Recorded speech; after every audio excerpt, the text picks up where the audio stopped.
Hello everybody and welcome back to LRN, the home of F1 fan opinion. Today, an exciting episode. I was going into today with the plan, with the thumbnail, with the headline. It was going to be about Max Verstappen and it was going to be about how he could go ahead and win the World Championship this weekend at the Singapore Grand Prix. A Grand Prix I'm really excited for. It's finally race week. It's felt like so long since we've had a Formula One Grand Prix, at least for me. So really excited to get back in to the norm, the race weekend, starting on Friday with practice.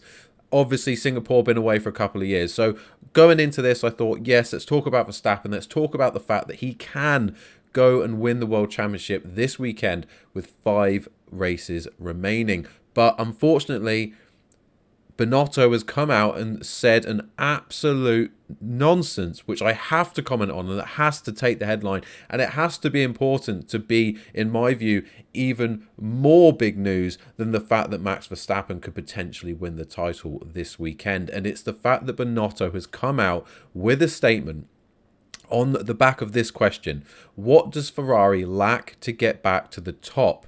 And Binotto's response was that winning mentality that was there in the Schumacher era and that pushed you to do better after every victory. That is Binotto's comments, admitting that Ferrari do not have the winning mentality required to challenge for an F1 World Championship as things stand. Now, let's just be clear, your mentality and your current ability or your current success is not the same thing. When you are running a business and you want to take it to the top, you're looking at your competitors, they are doing better than you. You have to bring people into your business with that mentality, the required mentality to go from being the complacent, we're just going to stay where we are, to the winning mentality, the challenging mentality. We need to be better every week. We need to learn from our mistakes. We need to come back every single week and do a little bit better than we did the week before, and we will get to where we need to be because we are winners and we do not accept losing. This is Binotto's team, his incorporate that he's brought in to support him in achieving the goals, and it is his job to set the mentality of the people around him. He has admitted that the team he has run, the team he has brought into Ferrari, don't have a winning mentality. That is not acceptable. It is his job to instill that mentality into his Ferrari team, his Ferrari colleagues. And if he does not exhibit that mentality from the very top, how are Ferrari ever going to achieve what they need to? Now, it might seem like a bit of a throwaway comment to some people. Obviously, we saw how successful the Schumacher period was, and it's easy to say that they had a winning mentality to achieve it. But they did, obviously. You look at the people in charge around the same time that Schumacher was still having all his success in the Ferrari car. It's no surprise the success that they had in that era. But if you're Ferrari, you are interviewing people, you are looking, who can we bring in to take us to that next level now? A new period of dominance or competition for Ferrari in the modern F1 era. You look to your competitors, you look to the world, whichever position you're hiring for, and you find the best in class. We are talking about a Ferrari team that drivers will leave the teams that brought them through, that have given them success. They will leave and potentially take a step down to join Ferrari because that is the team they've always dreamt of driving for, the biggest team in Formula One. And I am absolutely sure that is the same for the aerodynamicists, the engineers, the technical departments, whoever you are in the world of Formula One or technical engineering. You will dream, if you love F1, if you want to work in F1, there will be so many of them at the very top that want to work for Ferrari. And the fact that he's pulled a team together and he is saying that they don't have a winning mentality is just wrong. And as I said, you can't confuse the mentality with success. Look at Mercedes this season, a team with a proven winning mentality, a worse car than Ferrari for the majority of this season, couple of tracks dependent, but you have to admit the Mercedes has generally been a worse car than the Ferrari by quite a distance for most of the season. But you can tell from the way that they operate, from the way that they make decisions, from the absolute class in their strategies, from the class of the reliability of their engine unit. They are a quality winning team, just currently without a winning car. And that is the polar opposite of Ferrari right now, who had the car. They finally produced a car capable of race wins, and they lacked the ability in the team that Binotto had pulled together to make the most of the car that they'd managed to produce. And all of the props in the world to the design team, the aerodynamicists, the technical engineers at Ferrari, who did their bit. They produced the car that they needed. But everyone else, the strategist, Binotto himself, have ruined it. And by Binotto's words, his own words, they lack the winning mentality required to go and compete for championships. A winning mentality that we saw Red Bull show for years, even when they weren't winning. That constant challenger mentality to get back to the top where they needed to be, to improve their car constantly. You see it all the time. You see it in the little decisions, in the way that the teams act, in the way that they hold themselves, in the way that they present themselves to the media. But Christian Horner and Toto Wolff are winners. You can see it in the way that they present themselves. Do you get that feeling from Binotto? Do you really get that feeling from Mattia Binotto when he's in front of the camera that he is going to be the guy that takes Ferrari back to the top of Formula One? Because I tell you right now, he isn't.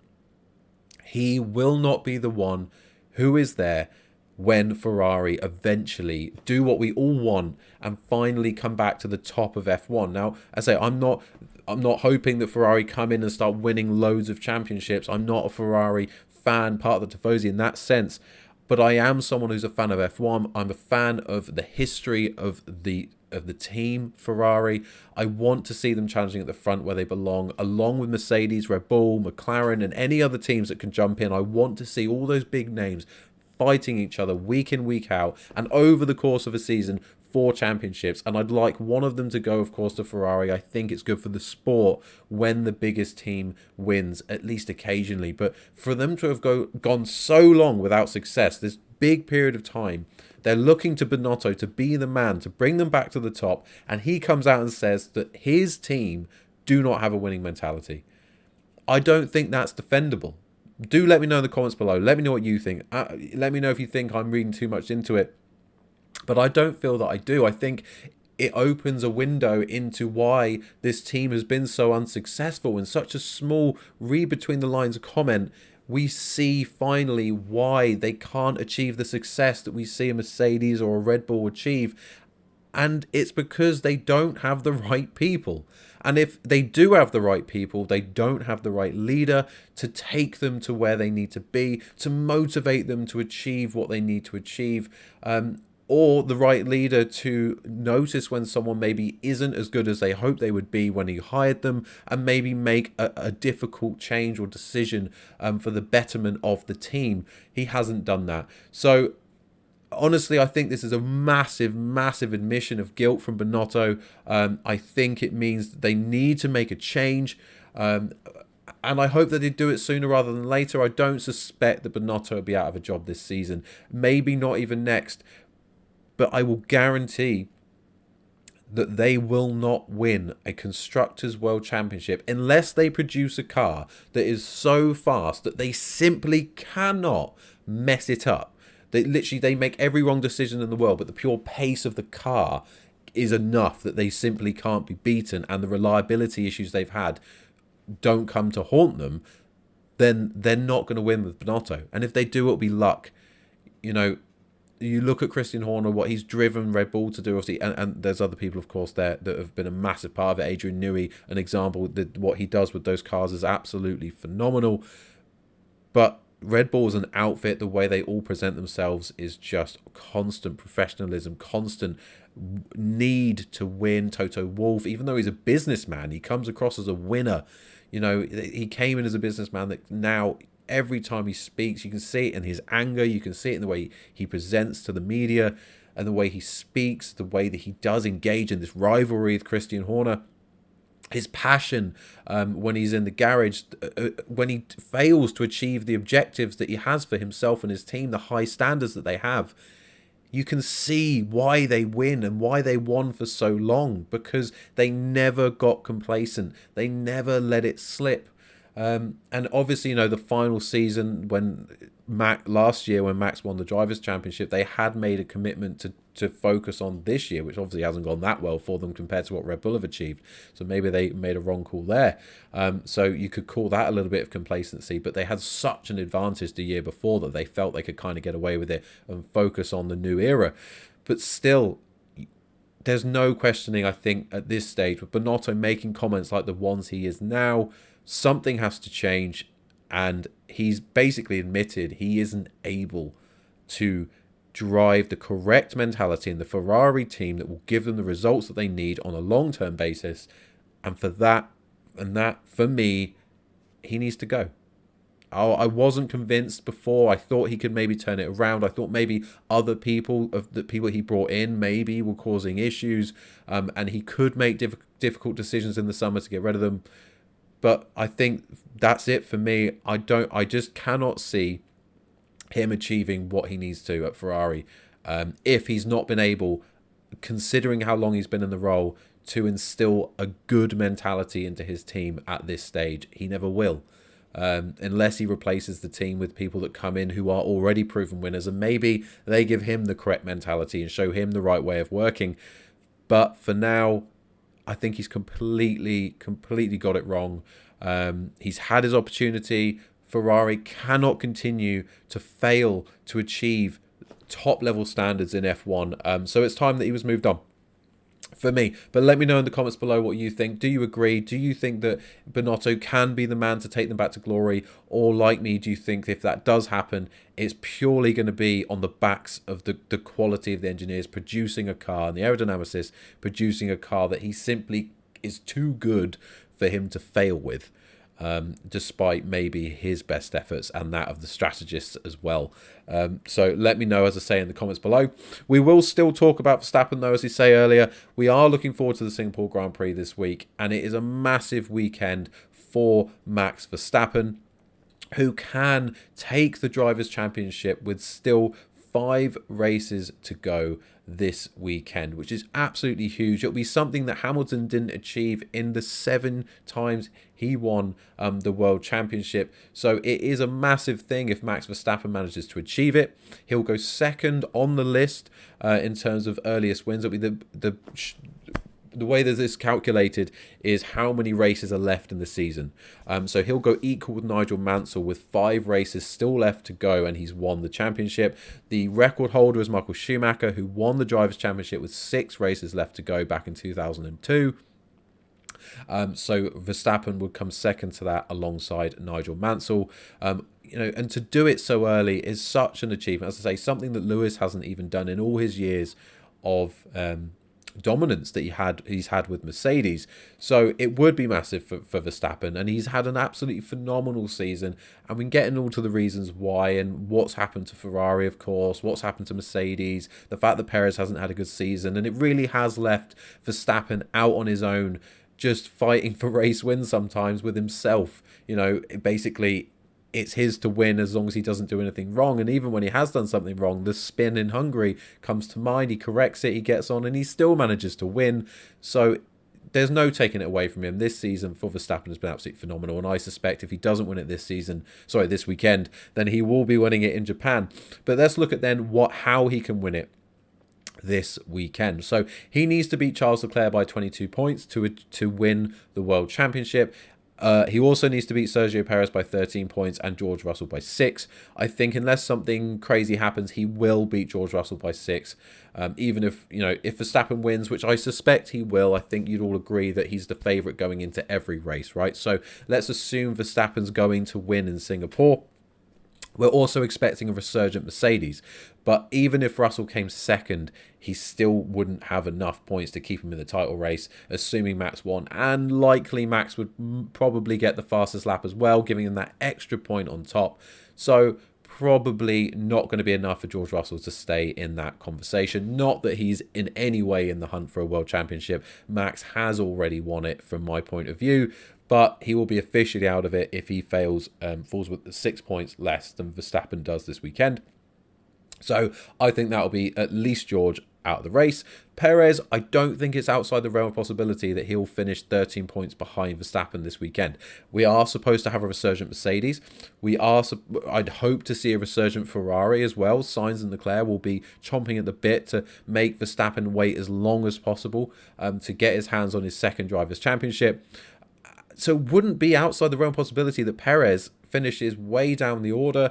Obviously, you've got Verstappen in first. If you had the Mercedes and the Ferraris in between Verstappen and Perez, then what? You've got a 6th place finish for Perez, and that would do it for Max Verstappen. So that would be him ticked off. And then it comes to Charles Leclerc. Now, of course, if something happens to Charles Leclerc, that would potentially bring Perez back in, so he wouldn't officially win it. But let's just look at it in terms of how to beat Charles Leclerc by 22 points. Realistically, you need Leclerc not to finish the race, or at least come way, way down in the points, 9th, 10th on the grid. So, is it likely for him not to finish the race? From what we've seen this season, it is incredibly possible that we will see another engine failure for Ferrari. And even more so possible, maybe, that we'll see a mistake by Leclerc that could cost him. Maybe he spins out. Maybe we have a safety car. He ends up, way down the order. He's got to fight his way back through, which I know he's perfectly capable of doing. But it certainly will depend on when in the race that happens. But if you consider the frailty of the Ferrari power unit this season, it would not be a surprise if we saw Charles Leclerc DNF. It just wouldn't be a surprise, and he definitely isn't past making a mistake, so that is certainly a possibility as well. So we'll have to wait and see what happens this weekend, but I do think Ferrari are going to give Verstappen a real opportunity to get this record and finish out the season with the Drivers' Championship with 5 races left to go, which will, as I said, will be absolutely huge for Max. Massive, massive props if he manages to do it, and I'm excited to see what happens. Obviously, there's other things to look out for at the race this weekend as well. The fight between Mercedes and Ferrari will be really interesting, and I also think look out for the fight between McLaren and Alpine. I do think this is going to be one that might be focused on quite a bit in the next season of Drive to Survive as well, so keep an eye out for that so that you get all the information before that. I'm assuming you will watch the Drive to Survive season when it comes out. And let me know in the comments below anything else you're looking forward to seeing this weekend. Any other drivers you're excited to see how they get on. Obviously, I think we're due Albon to come back. So, as far as I'm aware, he's healed up nicely, thankfully, from the complications he had with his surgery. So hopefully he'll be back in the car nice and well, and again driving really well in that Williams. So I'll be glad to see him back in the race, despite of course how well Nick de Vries did in his stead at Monza. And of course, things like Mick Schumacher needing a really strong end to the season to save his Formula One career. Daniel Ricciardo fighting for his Formula One career. We're running out of seats in the grid, so every single person who isn't guaranteed a seat needs to put in some performances, so we'll certainly be looking out for those as well. As I say, let me know in the comments below anything else you're looking out for this weekend, or anything you're excited for. And please let me know what you think about the Mattia Binotto situation. Do you think his time is up at Ferrari? Do you think, even if they don't get rid of him, Ferrari are destined to fail until those huge decisions are made, and maybe someone else with the right mentality is brought in to replace him? Let me know in the comments below. If you are new around here, please make sure to subscribe to the channel. Really helps the community grow here. Love getting your comments in the chat. Love him to know what you think. So please make sure to subscribe and get involved in the community as well. Otherwise, just going to thank you so much for watching today. I hope you have a great day. Enjoy the race this weekend. Goodbye.